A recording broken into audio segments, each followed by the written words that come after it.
Hello and welcome back to the channel. I hope you're all doing well. Today's video is going to be an isolated review of the danmei series Peerless. Now, for those who are new to the channel, I usually do isolated reviews for the first volume of danmei series that I'm reading, and for every volume after that, I lump it into my danmei diaries videos where I talk about recent reads and other danmei related news. But going back to Peerless, the first volume of this series came out late July, and I did read it kind of immediately. I finished it in the first week of August, but August was a really strange month for me where I just couldn't do a lot of things that I'd set out to do. So even though I finished reading this first volume in the first week of August and had planned to film the review shortly after I finished reading it, I didn't do that, and filming this video got pushed to September essentially, which is why this is going up so late. If you were wondering why I took so long to upload this video, that is the reason why. But in general, I usually pick up all of the danmei licenses that 7 Seas has gotten so far, with the exception of You've Got Mail, and I explained the reason why I haven't picked that one up in my last danmei diaries video. But I was especially looking forward to Peerless because it is written by the same author who did Thousand Autumns, and the first volume of Peerless came out shortly after the last volume of Thousand Autumns was released. And knowing that it was written by the same author, I was really looking forward to this because I really enjoyed Thousand Autumns.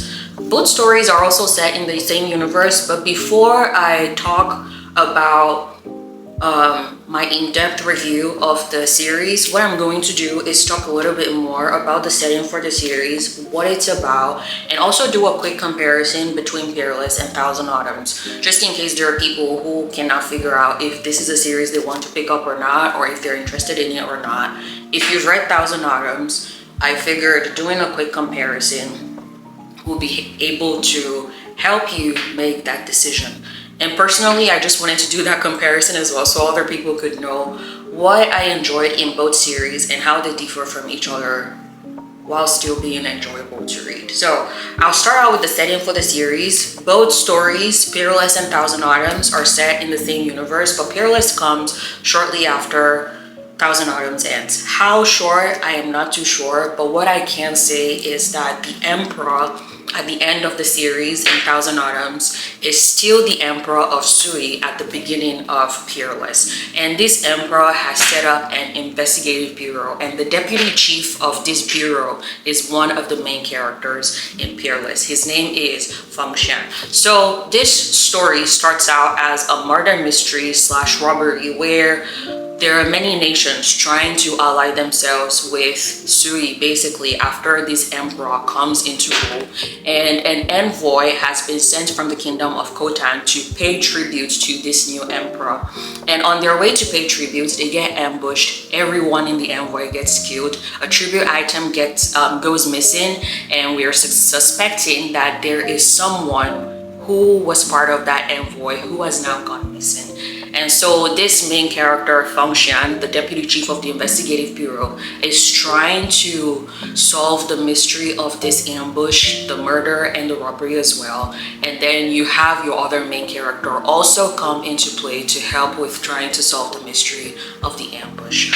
So personally, setting-wise, although I really enjoyed the martial arts setting of Thousand Autumns, it was actually very easy to read martial arts wise, because the fight scenes, as someone who watches a lot of historical Chinese dramas or fantasy Chinese dramas with wuxia settings, the way the fights in Thousand Autumns were scripted was very beautiful and very enjoyable to read. But personally, I much preferred the murder mystery setting of Peerless setting-wise. And that's not saying that the martial arts setting in Thousand Autumns was bad. I really enjoyed that. This is just a personal preference. So that is one comparison that I'm going to make right off the bat. The next comparison that I'm going to make. Oh, before I move on to the next comparison, I do want to mention that although both series are set in the same universe, you don't necessarily have to read Thousand Autumns before you read Peerless. Is it going to be helpful? Maybe a little bit, but to my understanding, both series can be read as standalone. So don't feel like you need to read all of Thousand Autumns before you go into Peerless. I don't think it's necessary, although it can be helpful, and I'll talk about why it can be helpful a little bit more later in the video. For the next comparison that I was going to make, it will be the chemistry between the main characters. So if you've watched any of my danmei diaries videos where I talk about Thousand Autumns, you know that I am not a huge fan of the romantic setting in Thousand Autumns. Yan Wuxi and Shen Chao were pretty much polar opposites of each other. You had one of them who was the leader of a Taoist sect, and the other one was a leader of a demonic sect. And their personalities and their characters pretty much exemplified the sects that they led. One of them was very benevolent, kind, almost even pure in nature, and the other one was more brash, harsh, and he just showed that. So they were pretty much opposites of each other. That is not to say that people who are opposites of each other are not necessarily compatible in a relationship, but in this setting, I wasn't a huge fan of their romantic relationship. And in comparison, the couple in Peerless, I am going to describe them as a couple who pretty much match each other's freak. They have some differences here and there, but for the most part, they almost act the same way in different situations. And that might be because of their profession, and some of their differences would be in how their different bureaus operate, and then their different personalities as well. Again, I'll talk about that a little bit more later, but personally, I much enjoy the chemistry between the main characters in Peerless, and I can actually see the two main characters getting together as a couple in the future. I'm actually excited to see them get together as a couple in the future, where I never had that excitement or curiosity in Thousand Autumns. If anything, I was very annoyed about the fact that that was something that was going to happen. And this is a danmei series. You should be looking forward to the couple getting together, and that just never happened for me in Thousand Autumns. That was the only thing that didn't make me enjoy Thousand Autumns as much as I could. But the romance or the romantic plot of the series was very, very subtle, and I could just ignore it and treat it like it didn't exist. But again, this is a danmei series. That shouldn't be the case, and that is another point for Peerless, where I prefer the romantic plots in the series over Thousand Autumns. The next comparison I was going to make was in reference to the world building, and I'll be using the glossary in the first volume of both series to make this comparison. Again, if you've read Thousand Autumns, you know that there are so many characters, and the world building in the series is very expansive. This was a pain point of reading Thousand Autumns. Every volume that I read, I felt like I was having to relearn a lot of the characters and locations outside of the main characters every single time. And I counted, there were 10 pages in the first volume of the glossary in Thousand Autumns. I'm sure it probably increased a little bit more than that much later. There was also a historical primer, and the end of the novel was just much bulkier than Peerless. In Peerless, your glossary is only 2 pages long, and although, because this is an investigation, a lot of characters are introduced here and there, if you just go to the glossary, the 2-page glossary, very short glossary, you can see for yourself who are the important characters that you actually have to keep in mind to understand everything that is going on in the series. So the glossary is very helpful, but you don't have as many characters in this story, which made it very, very, very easy to read. And I'll talk more about the world building later on. The The last thing I'm going to say in comparison for both series, overall, I'll say that my enjoyment level for the first volume of both series were about the same. I really enjoyed Thousand Autumns. I've already said that before, but I enjoyed Peerless just as well, even though some personal preferences affected how I preferred one over the other. They were still both very enjoyable series, and I was looking forward to this because of the author, and it pretty much was what I expected, so I like that about it. The last thing I'm going to mention before I start going over my in-depth review is the fact that the illustration for Thousand Autumns was done by the same artist who did the illustration for Peerless, and that artist is a favorite of mine of all of the artists that have worked on illustrations and cover designs for Seven Seas danmei releases, so I was really excited about that as well. Okay, I'm going to move on to my in-depth review now. I use the Kapal rating system for my in-depth reviews for books that I'm reading. I'm just going to go over the ratings that I gave to each category before talking about each of them a little bit more. So the first letter is C, which is for characters and credibility. I gave that an 8 out of 10. I thought the characters were really good. I've talked a little bit about that in the beginning of the video. The next one is the atmosphere. This can also be for the world building.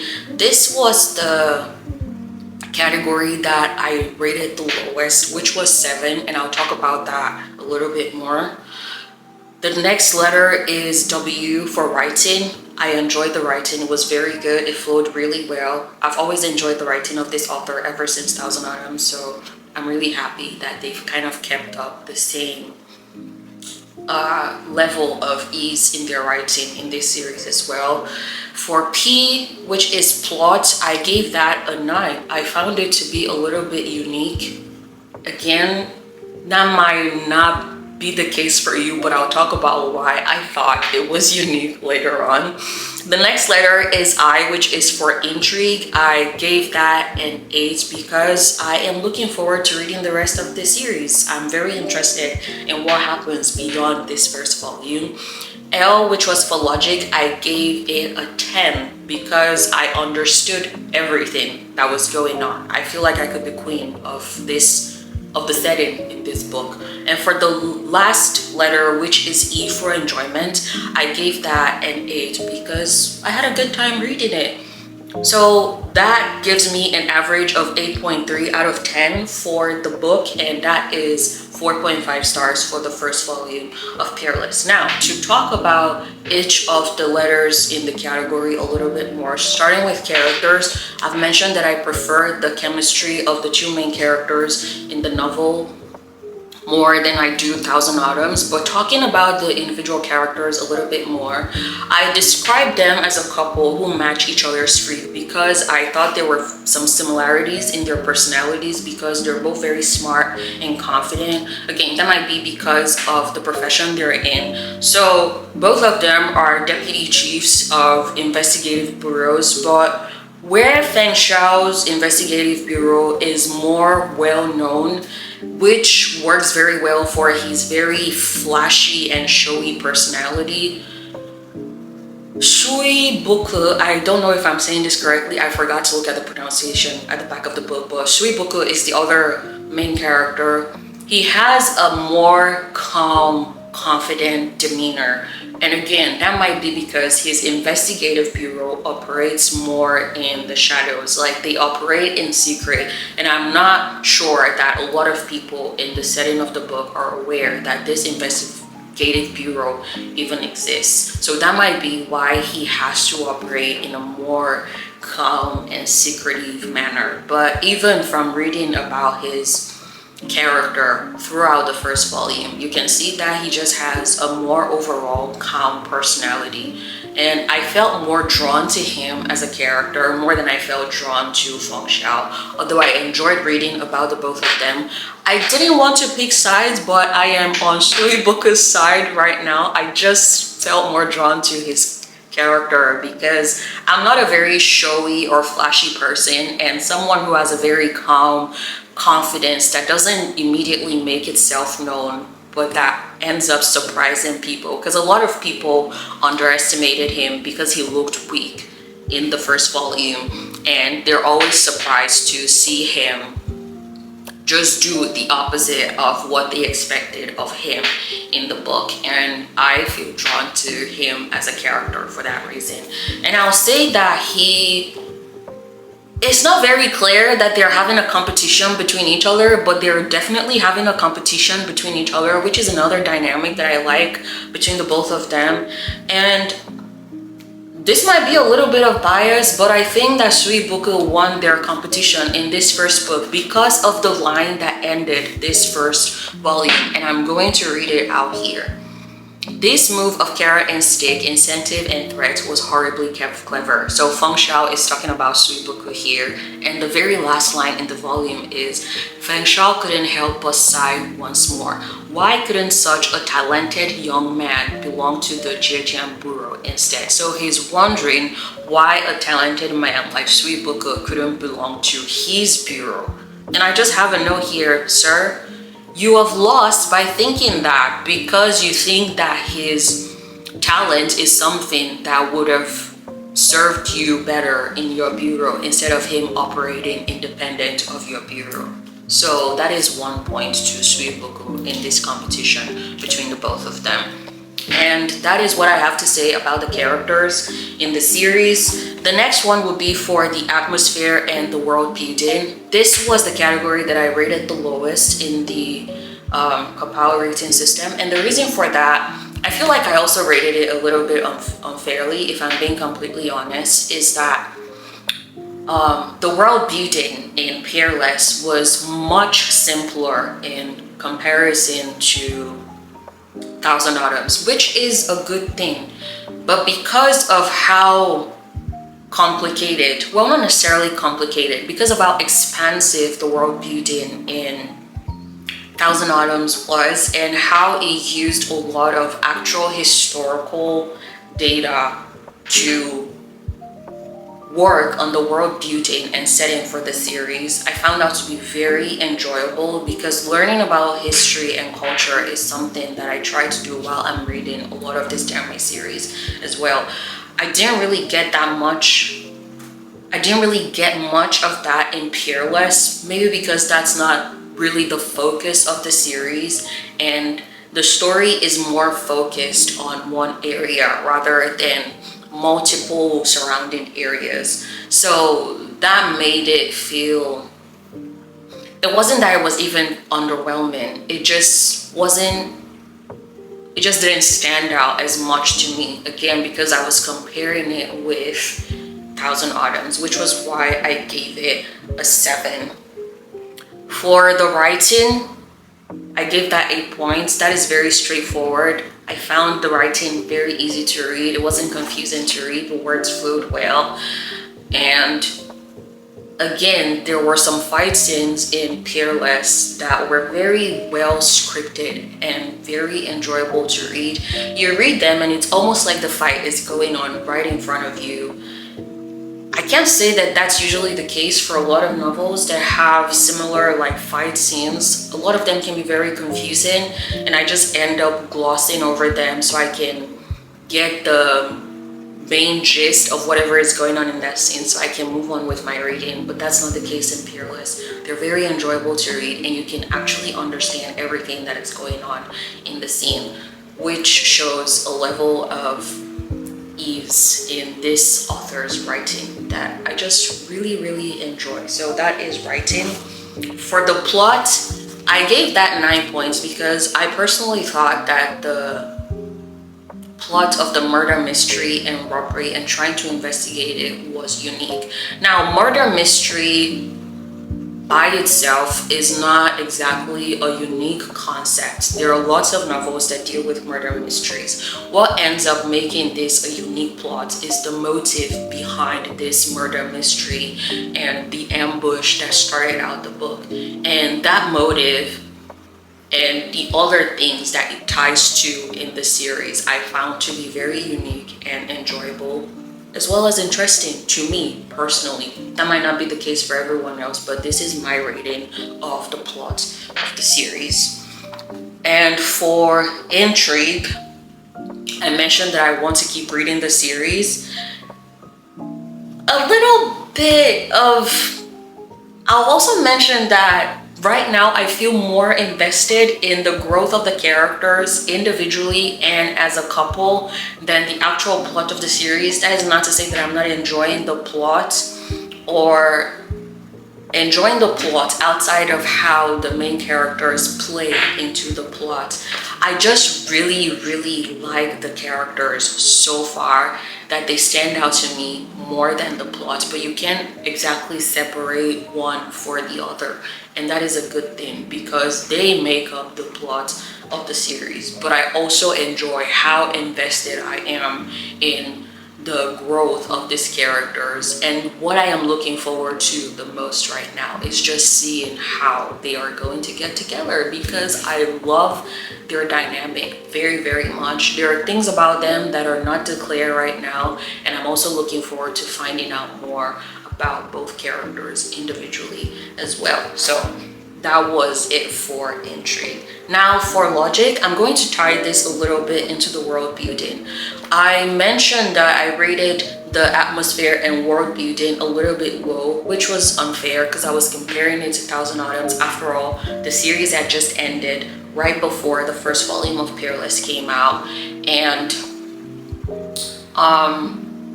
where I felt like the world building wasn't as expansive in Peerless in comparison to Thousand Autumns. Logic wise, I felt like I had a very keen understanding of the world in Peerless. Because they are set in the same universe, it's not as complicated as Thousand Autumns, and once you already have the historical priming and world building set in from Thousand Autumns as something that you're already familiar with before going into Peerless, it just makes Peerless very easy to consume world building and setting wise. So I gave this a full 10 points because I understood absolutely everything that was going on in the world building and setting for the video. So for the series, I mean. So even though the world building suffered with my rating it at 7 points, which was the lowest point I gave to a category. For the logic, I gave a full 10 points because it was just very easy to understand. And then the last letter in the rating system is E for enjoyment. I had a good time. There really isn't much that I can say beyond that. It was a very good series, and I am looking forward to the rest of it. But that is my in-depth review of Peerless, and I gave it 4.5 stars. Before I wrap up the video, I am going to mention the fact that I am trying to do my very first giveaway. I thought about this long and hard to figure out what exactly I wanted to use for this giveaway, because I talk about a little bit of everything on this channel. I read danmei, fantasy books, I read manga, multiple demographics and genres of manga, so it was really hard to nail down what exactly I wanted to use for this giveaway. But I finally decided on using a complete series, because what I didn't want to do was give out like a couple volumes of a series that was still ongoing, where whoever wins the giveaway can read it to completion just by reading whatever I did give to them. So I chose a short danmei series that is complete in just 2 volumes that I'll be using for this giveaway, and that is Little Mushroom. I chose Little Mushroom because it is a little bit different from the more common genres that you see in danmei. This has a sci-fi and post-apocalyptic setting. I found it to be very enjoyable. It's a personal favorite of mine, and I wanted to use that as the giveaway. So it only has 2 volumes. It was published by Peach Flower House. I will be including that in the giveaway, as well as some other freebie items that I haven't decided on right now, but you will be getting 2 of these books, both of these books for sure. And for people who want to enter the giveaway in this video, like the video, although I'm not going to know who exactly likes the video, but if you enjoyed watching this video, go ahead and like the video. If you are new to my channel, what made you click on this video, just comment about that. And if you already subscribed to my channel, what exactly made you subscribe? What do you enjoy watching about this channel? So just make a comment about that and I will count that as an entry for the giveaway. I'm also going to post this on my community page, possibly on Instagram as well, just so people are aware that I'm doing this giveaway. And I'm not sure when exactly I'm going to upload this video, but I'm going to put something in the description to mention how long the giveaway is going to be open for and when I'm going to be picking a winner for the giveaway. But that is the end of this video. Whatever day you find yourself watching this, make it a great one, and I will see you in the next video. Bye.